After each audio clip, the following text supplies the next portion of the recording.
صباحكم نور، مساءكم خير على حسب التوقيت اللي بتتابعوني بيه، سواء بتتابعوني من مصر او من الولايات المتحده الامريكيه. اسعد الله اوقاتكم.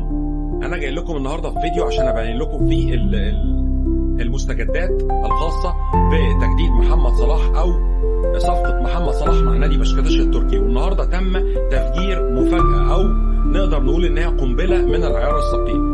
اعلن مدير الكوره في نادي بشكتاش التركي اوزيمين ان محمد صلاح والتفاوضات مع محمد صلاح وقفت عند المرحله دي.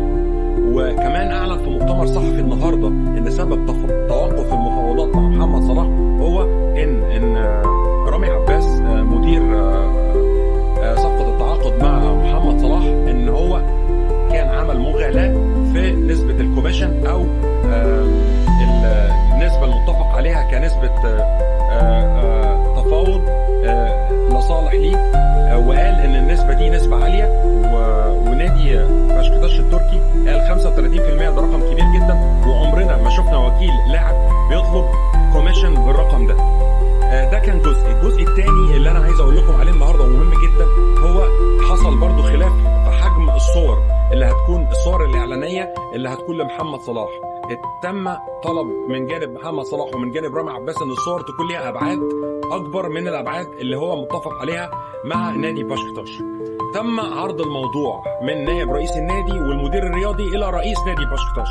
رئيس نادي بشكتاش قال ان احنا بنتبع شروط وقواعد متفق عليها منذ فترة طويلة في الدعاية والاعلان وحجم الصور، ورجع للملفات القانونية وقال ان احنا مش هنقدم اي تنازلات لا لرامي عباس ولا لمحمد صلاح في الصفقة دي بخصوص حجم الصور والقيمة الإعلانية. ان هم لو قدموا اي تنازلات في القيمة الإعلانية ده معناه ان هيكون خرق قانوني للتعاقد بتاعهم، وهم هيقدموا استثناء بالشكل ده لم يقدم من قبل لأي لاعب دخل نادي بشكتاش التركي.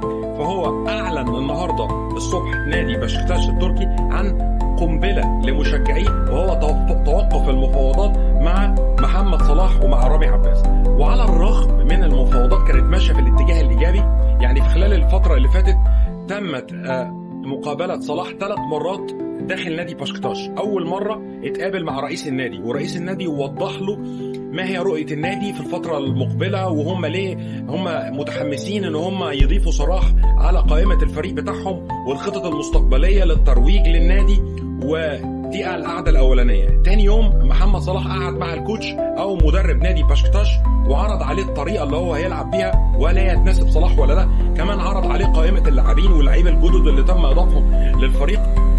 واليوم الثالث هو اليوم المهم جدا واللي كان فيه محامي صلاح موجود ورامي عباس مع إدارة نادي بشكتاش لوضع اللمسات والرتوش الأخيرة للاتفاق والتعاقد.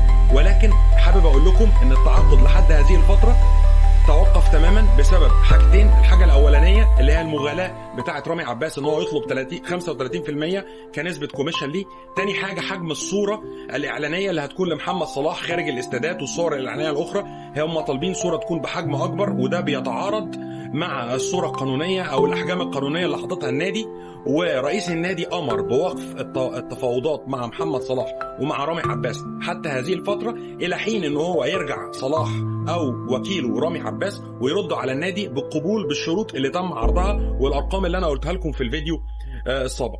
هل أنتم شايفين إن رامي عباس مغالي في الرقم 35% ككوميشن في صفقة تعاقد، ولا أنتم شايفين إن محمد صلاح لاعب كبير ويستحق كل التقدير ويستحق ان احجام الصور بتاعته الاعلانيه تكون بحجم اكبر ويستحق كوميشن عالي لوكيله رامي عباس؟ يا ريت تكتبوا لي في الكومنتات. كنت سعيد جدا معاكم النهارده بان انا بنقل لكم احدث واخر التطورات بخصوص صفقه انتقال محمد صلاح. كان معكم مومو من الولايات المتحده الامريكيه. اشوفكم دايما في كل على رايق.